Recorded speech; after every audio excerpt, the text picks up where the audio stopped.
ဒီနေ့ One Word Program မှာဖယားနဲ့ဖိုးတွေ့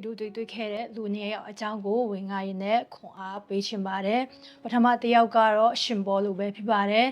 သူကတော့ပညာတတ်ဖြစ်တဲ့ဖာရီရှဲဖြစ်တဲ့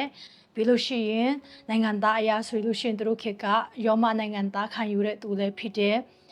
ဖယားတို့စိတ်အားကြီးတဲ့သူဖြစ်တယ်တိုးတော့ဖယားနဲ့မတွေ့ခင်မှာသူရဲ့စိတ်အားကြီးခြင်းဟာဖယားရဲ့လူတွေကိုညှင်းဆဲပြီးတော့ယေရှုကိုပင်လင်ညှင်းဆဲတယ်လို့ပြောယေရှုနဲ့တွေ့တဲ့ခါမှာပြောရတဲ့ခြေတောင်ဖြစ်သွားတဲ့သူဖြစ်ပါတယ်သူကဓမ္မတက်မြို့ကိုသွားပြီးတော့ဓမ္မတက်မြို့မှာရှိတဲ့ယုံကြည်သူတွေကိုဖမ်းပြီးတော့ယေရုရှလင်မြို့ကိုပို့ဖွေရတဲ့တောင်းဆိုပြီးတော့ဓမ္မတက်မြို့ကနေအပြန်မှာသူဓမ္မတက်မြို့နားမှာသခင်ယေရှုနဲ့ဆုံတွေ့ပြီးတော့အလင်းတန်းကဲ့သို့သခင်ယေရှုကပေါ်လာပြီးတော့သခင်ယေရှုနဲ့ဆုံတွေ့တဲ့အခါမှာသူရဲ့အသက်တာဟာလုံ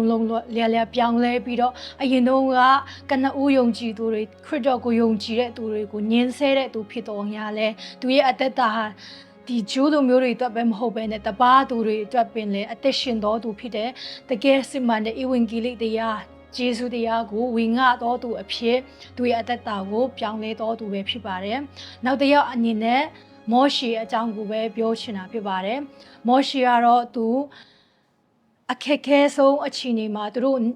ဣသရေလလူမျိုးတွေကျွန်ခံရအဂတုပီမှာကျွန်လဲခံရသေးတယ်ခလေးသူငယ်တွေလည်းအသက်ခံရတဲ့အချိန်မှာသူကမွေးဖွားလာတဲ့သူဖြစ်တယ်ခလေးသူငယ်တွေမြစ်ထဲမှာလွတ်ပစ်ကြတယ်ဒါမှမဟုတ်မွေးချင်းသူနာပြုတွေကတတ်လိုက်ရတဲ့အရာတွေဖြစ်တယ်တိုးတော့လည်းဖခင်အကြံစီထဲမှာမောရှေကလွမြောက်လာပြီးတော့ဖာရောဘုရင်ရဲ့သမီးရဲ့သားအဖြစ်မွေးစားခြင်းခံရတယ်သူ့အမေကကြည့်ရှုတဲ့အခါမှာသူ့အမေကတွင်တင်ခဲ့တယ်တင်ဟာအကတုလူမျိုးမဟုတ်ဘူးဣသရေလလူမျိုးဖြစ်တယ်ဆိုပြီးတော့ပြောပြတဲ့အရာတွေအပြင်သူလည်းစိတ်အားကြီးပြီးတော့သူ့လူမျိုးတွေအတွက်စိတ်အားကြီးပြီးတော့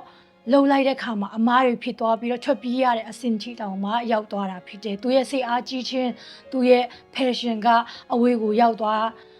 အောင်ပို့တဲ့အရာဖြစ်တယ်တိုးတော့လဲတနည်းသူရဲ့ရောက်ခမတွေသူချိန်တဲ့အချိန်မှာဖယားသခင်ကမိလောင်နေတဲ့ခြုံပိုးအားဖြင့်သူ့ကိုတွေ့တဲ့အချိန်မှာမှစပြီးတော့ဖယားကသူ့ပေါ်မှာထားတဲ့အကြံစီတွေကိုအမှန်တကယ်ပြန်ပြီးတော့တီလာရတာဖြစ်ပါတယ်ဖယားကအေဂုတုပြည်မှာရှိတဲ့ဣသရေလလူမျိုးတွေကိုပြန်ပြီးတော့ခေါ်ဆောင်ဖို့ရန်အတွက်သူ့ကိုပြန်ပြီးတော့ပြောတာဖြစ်ပါတယ်အဲ့ဒီအတွက်ကြောင့်ဒီနေ့မှာအဓိကကျွန်မပြောချင်တဲ့အရာကဘာလဲဆိုတော့ကျွန်တော်တို့အသက်တာထဲမှာဖခင်ရဲ့အကျင့်စီကရှိထားတယ်တိုးတော်လဲကျွန်တော်တို့ရဲ့ passion နောက်ပဲလိုက်ပြီးတော့ကျွန်တော်တို့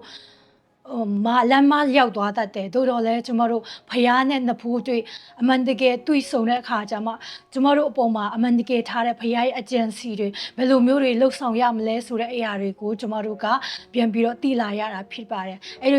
အတွက်ကြောင့်ဒီနေ့မှာအထူးသဖြင့်ကျွန်တော်တို့သူတပင်လူငယ်တွေဆိုလို့ရှင်ကျမတို့စိတ်အားကြီးတဲ့အရာတွေအများကြီးရှိတော့လဲကျမတို့ဖခင်နဲ့အမှန်တကယ်နဖိုးတွေ့တဲ့ထိတိုင်အောင်ကျမတို့ဖခင်နဲ့တွေ့ဆုံပြီးမှပဲပေါ့နော်ကျမတို့ရဲ့ဖခင်ရဲ့အကျင့်စီကိုတည်နိုင်တာဖြစ်တဲ့အတွက်ကြောင့်ဖခင်နဲ့နဖိုးတွေ့တော့အသက်တာများဖြစ်ဖို့ရန်အတွက်ဒီကနေ့မှာ One Word Program မှာအထူးသဖြင့်ခွန်အားပေးချင်ပါတယ်အရောက်စီတိုင်းပေါ်မှာဖခင်ကောင်းချီးပေးပါစေ